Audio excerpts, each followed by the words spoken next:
한국의 상당수 기독교인들은 교회 세습에는 결사적인 비판의 자세를 취합니다. 교회 세습이라는 것이 워낙 케이스 바이 케이스이기에 일반화시킬 수 없습니다마는, 그럼에도 불구하고 일반화한 후 결사적 비판의 자세를 취하는 경우가 많다는 것이죠. 특히 목회자가 되려는 신학생 전도사 그룹은 더 격렬한 비난을 가합니다. 교회 세습 반대를 위해 순교적으로 결단하겠다라고 이야기하는 사람들도 많이 만나게 됩니다. 그러나 한 가지 생각해 볼 문제가 있습니다. 항상 정의와 순교를 외치는 한국의 그 많은 청년 그리스도인들이 왜 북한 3대 세습에는 동조하고 그로 인해 죽어가는 수많은 동족 노예들의 참상에는 침묵합니까? 반보도 나가보면요, 사륙당하는 북한 지하 기독교인에 대해서는 눈을 감고 그들을 사륙하는 자들과의 평화만을 주장하죠. 소수자 인권을 항상 이야기하지만 동성애 확산과 이로 인해 무너지는 보편적 인권에 대해서는 침묵을 합니다.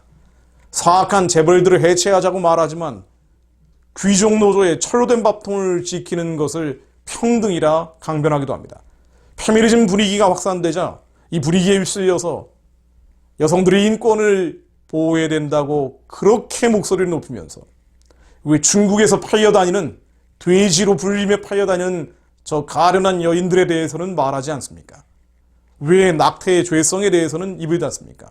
심지어 강제로 송환된 탈북 여성들이 강제 낙태당하는 것에 대해서는 말하지 않습니까? 정의, 평화, 인권, 평등이라 말하지만 이것이 정말 진정한 정의, 진정한 평화, 진정한 인권, 진정한 평등인지 의아해질 때가 너무나 많죠. 본인들이 교회 세습 반대를 위해 순교하겠다. 이것은 하나님과 그들과의 관계이기에 무엇이라 말할 수 없습니다. 또 나름 정의감을 가지고 하는 것이라고 생각이 됩니다. 다만 그들이 들여다봐야 될 더 본질적인 세습이 있습니다. 바로 북한의 3대 세습이죠. 김일성, 김정일, 김정은 일가로 이어지며 700만 넘는 한민족이 죽어나갔고 지금도 죽어나가고 있습니다. 여기에 대해서는 왜 철저하게 눈을 감고 귀를 막습니까? 교회가 교회 세습 반대에 대해서는 그렇게 목소리를 높이면서 왜 북한에 죽어가는 학살에 대해서는 말하지 않습니까? 그들이 죽이고 있는 3대 세습 체제에 대해서는 왜 언급하지 않습니까? 과거 보수 정권 때 나왔던 경찰청 자료집, 일반 인권단체가 아니고요, 공식적으로 나와 있는 경찰청 자료집에 나와 있는 한 탈북 여성의 증언을 일부 인용해 봅니다. 하룻밤중으로 불려나간 그 언니가 서너 시간 만에 들어왔는데 자꾸 울기만 합니다. 이야기를 들어보니 시인민병원에 가서 중절주사를 배에다 맞고 왔다는 것입니다. 24시간 후에 그 아기는 죽어서 나왔습니다. 죽은 아기를 보는 것 같아 그 언니는 울며 흐느낍니다. 그 아기가 죽기까지 얼마나 엄마 마음이 아팠을까요? 그 언니는 죽은 아이를 보며 한없이 슬프게 울었고 함께 있던 그 감방 안의 여인네들이 다 울었습니다. 벌레보다 못한 우리 여성들의 운명, 사람들의 피를 빨아먹고 사는 바퀴벌레보다 더 못하게 취급하는 우리 북한 여성들, 그 마음 아픈 상처 흔적들이 말없이 흘러내리는 그 눈물에 어려 있었습니다. 알몸에 아기를 내보낼 수 없었던 그 언니는 시꺼멓게 때가 묻어있는 런닝을 벗어 그 아기를 쌓아주었습니다. 그리고 고무대야에 담으려는 순간 급기야 참았던 서름과 분노를 쏟으며 아우성치며 울었습니다. 하룻밤만 지나고 날이 밝아오면 마룻바닥 틈새기로 숨어 들어가는 빈대들이 그 언니의 자궁과 출산 후에 묻은 핏자리를 마구물어 뜯어놓습니다. 그러면 밤할 만한 시뻘건 피부가 딱딱하니 부어올라 한없이 긁습니다. 그렇습니다. 교회 세습을 막기 위해 순교하겠다는 정의로운 청년 그리스도인들을 말릴 수는 없습니다. 그러나 북한 구원을 위해 철저하게 침묵하는 것, 저 가증한 3대 세습에 대해서는 철저하게 방관하는 것, 이것은 하나님이 기뻐하시는 일이 아닙니다. 다수의 침묵은 신경 쓸 일이 아닐 수도 있죠.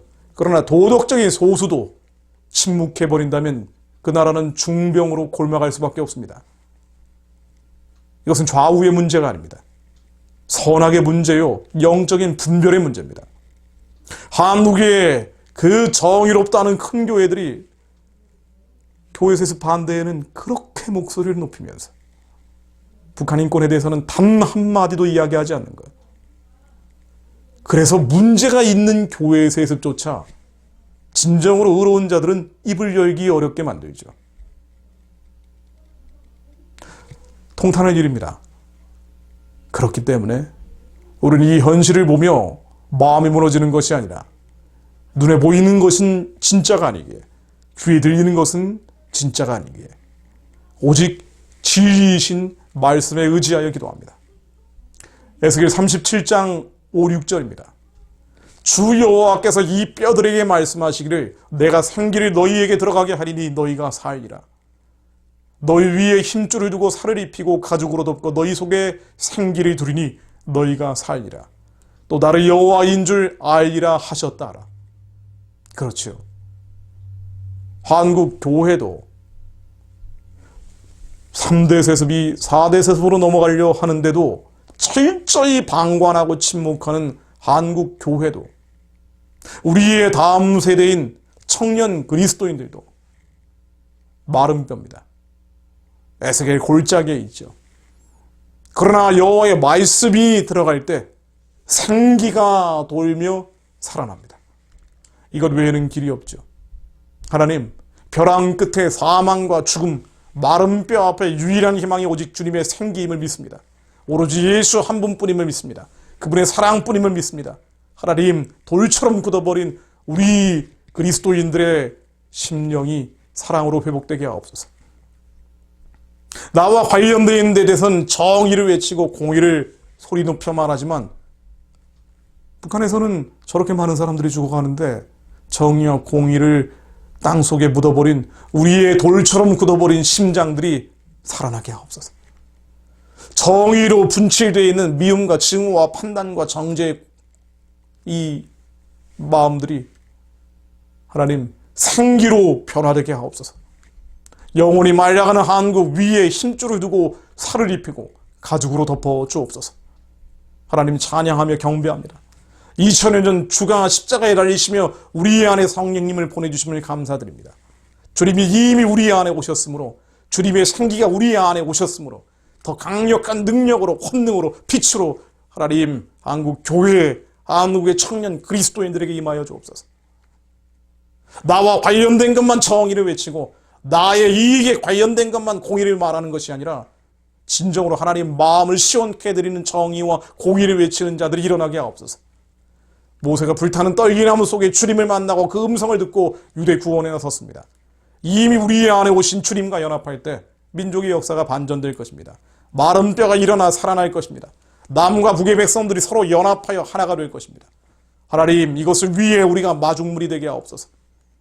기도자의 손에서 둘이 하나가 될 것이라는 에스겔 37장 17절의 말씀이 한반도에 일어나게 하옵소서.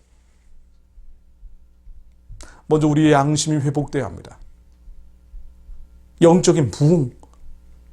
우리가 항상 이야기하는 부흥은 역사적으로 영국도 미국도 노예 해방 운동으로 시작이 됐습니다. 우리는 노예 해방 정도가 아니죠. 나라가 무너질 지경까지 가고 있다고 많은 이들이 걱정, 근심, 염려까지 하고 있습니다. 북한의 어둠과 흑암의 진이 계속되면 이대로 한국이 유지될 수 있을 것인지 탄식하는 이들이 늘고 있습니다. 어떻게 해야 합니까?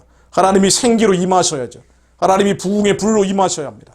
하나님이 권능과 능력과 강력으로 이 땅에 역사하셔야 합니다.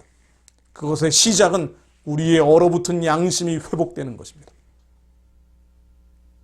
교회 세습에는 그렇게 순교적 반대를 외치면서 북한 3대 세습에 대해서는 침묵하고 방관하고 외면하는 것을 이제는 하나님의 마음이 어디에 있는지 돌아봐야 합니다. 무엇보다 청년들이 돌아봐야 합니다.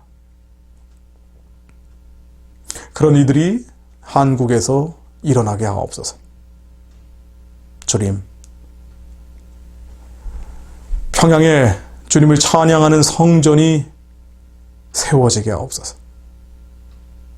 예수 그리스도 이름으로 기도했습니다.